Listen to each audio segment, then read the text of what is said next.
Shalom. Selamat pagi saudara-saudara yang Tuhan kasihi.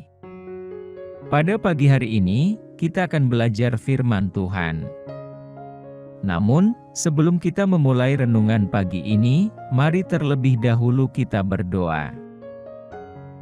Bapa yang baik, Bapa pengasih di dalam kerajaan sorga, pada pagi ini kami rindu mendengarkan firman-Mu. Biarlah kiranya firman ini bisa menjadi berkat untuk kami yang mendengarkan. Berkati kami dalam aktivitas kami hari ini, kiranya Tuhan Yesus beserta dengan kami.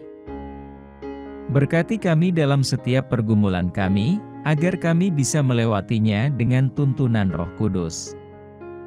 Inilah yang menjadi doa dan permohonan kami, karena kami berdoa hanya di dalam nama Tuhan Yesus Kristus. Amin.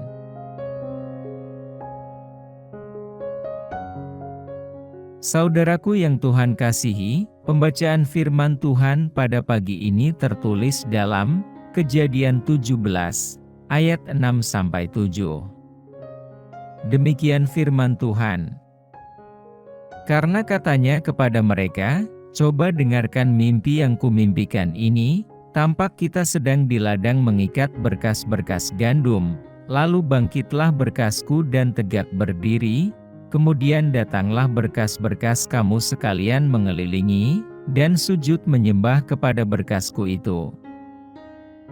Saudaraku, pada dasarnya, manusia dari zaman dahulu sampai sekarang, tidak tahu apa yang akan terjadi besok, sehingga berusaha mencari tahu. Tuhan yang menciptakan manusialah yang tahu masa depan kita itu. Tuhan memberikan informasi mengenai hari depan seseorang melalui firman-Nya. Contohnya kepada Yusuf, Tuhan memberikan informasi mengenai masa depannya, dengan cara Yusuf mendapat mimpi dari Tuhan. Semula Yusuf belum mengetahui apa arti dari mimpi itu. Namun secara perlahan, Yusuf mulai menyadari bahwa Tuhan memiliki masa depan tertentu baginya. Kisah hidup Yusuf berlanjut dengan serangkaian kesulitan yang semakin hari, semakin memburuk. Saudara-saudara Yusuf membencinya, karena Yakub lebih mengasihi Yusuf. Mereka lebih benci lagi kepada Yusuf, ketika Yusuf mendapatkan mimpi tersebut dan menceritakannya.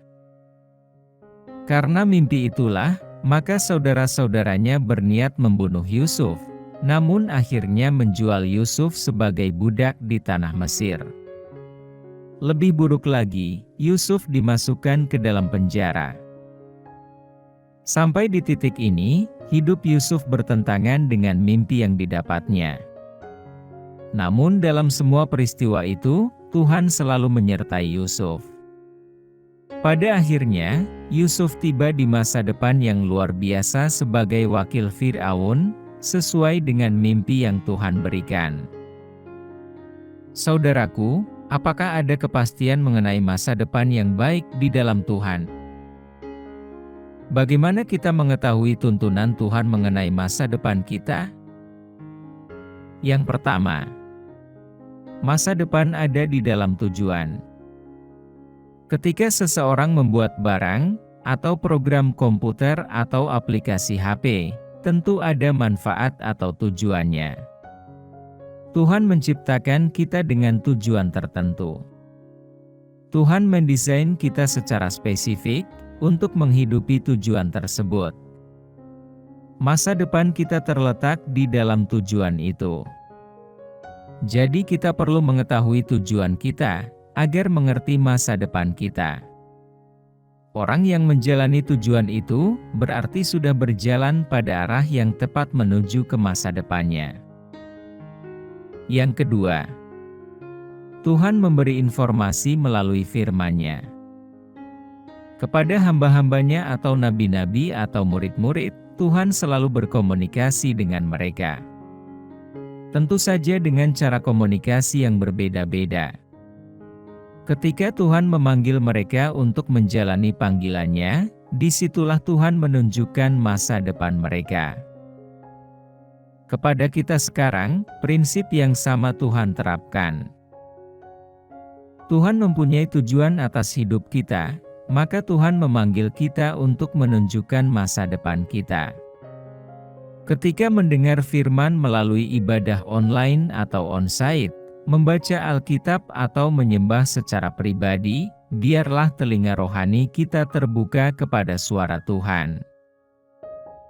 Saudaraku yang Tuhan kasihi, Alkitab banyak berbicara mengenai ilmu sihir, ramal, tenung, dan sejenisnya.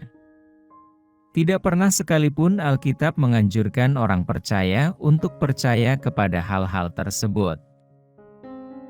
Salah satu hal yang paling sering ditanyakan oleh banyak orang kepada peramal adalah mengenai masa depan dan jodoh.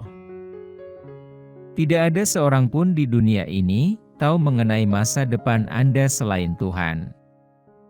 Tuhanlah yang menciptakan Anda. Dia tahu masa depan Anda.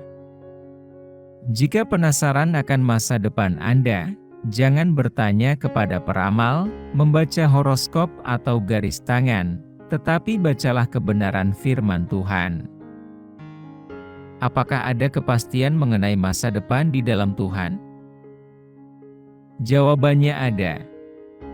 Tuhan sudah merancang masa depan yang penuh harapan bagi kita. Yang diperlukan adalah kita mengerti tujuan itu dengan cara mendengar suara Tuhan dan menaatinya. Tuhan akan menuntun kita ke dalam masa depan yang penuh harapan. Tuhan Yesus memberkati.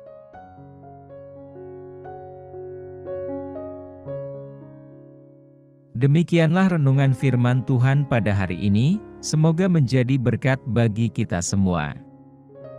Dan sebelum kita memulai segala aktivitas di pagi hari ini, mari kita berdoa. Bapa kami yang di surga, Bapa yang kami panggil dalam nama Tuhan Yesus Kristus. Kami bersyukur Tuhan atas pertolongan-Mu, penyertaan-Mu, dan atas berkat-Mu dalam hidup kami. Dan bersyukur atas kebaikan Tuhan pada hari ini tak berkesudahan kasih setia Tuhan. Tak habis-habisnya rahmat-Mu selalu baru tiap pagi, besar kesetiaan-Mu Tuhan dalam hidup kami. Terima kasih buat firman-Mu pada hari ini. Ya Tuhan, kami mau selalu belajar dan terus belajar tentang firman-Mu. Firman-Mu yang menguatkan dan meneguhkan iman kami. Firman-Mu yang mengubahkan hidup kami. Kami mau berjalan bersama dengan Engkau di sepanjang kehidupan kami, agar kami tidak tersesat di dalam dunia ini. Kami mau melakukan firman-Mu ya Tuhan di sepanjang hidup kami, agar kami tetap kuat berjalan bersama dengan Engkau. Terima kasih ya Tuhan buat kesempatan hidup yang masih Engkau berikan kepada kami. Segala pergumulan dan persoalan hidup, kami serahkan di dalam tangan-Mu. Engkau akan menyelesaikannya bagi kami. Bapa, hamba berdoa buat saudara-saudaraku yang sudah mendengarkan renungan hari ini, yang saat ini sedang mengalami sakit penyakit, pergumulan, masalah kebutuhan ekonomi. Kiranya Engkau jamah, sembuhkan dan pulihkan. Berkati perekonomian mereka, serta berikan jalan keluar di setiap pergumulan masalah yang mereka sedang hadapi. Dan ajarlah kami ya Tuhan, untuk selalu berharap dan percaya sepenuhnya kepada Tuhan Yesus. Kiranya Engkau terus memberkati kehidupan kami, keluarga kami, sanak saudara kami, bangsa dan negara kami, pemerintah-pemerintah kami. Biarlah semuanya dalam perlindungan-Mu ya Tuhan, dan jadilah sesuai kehendak-Mu yang terbaik dalam kehidupan kami. Tuhan, inilah yang menjadi doa kami, dalam nama Tuhan Yesus kami berdoa. Amin.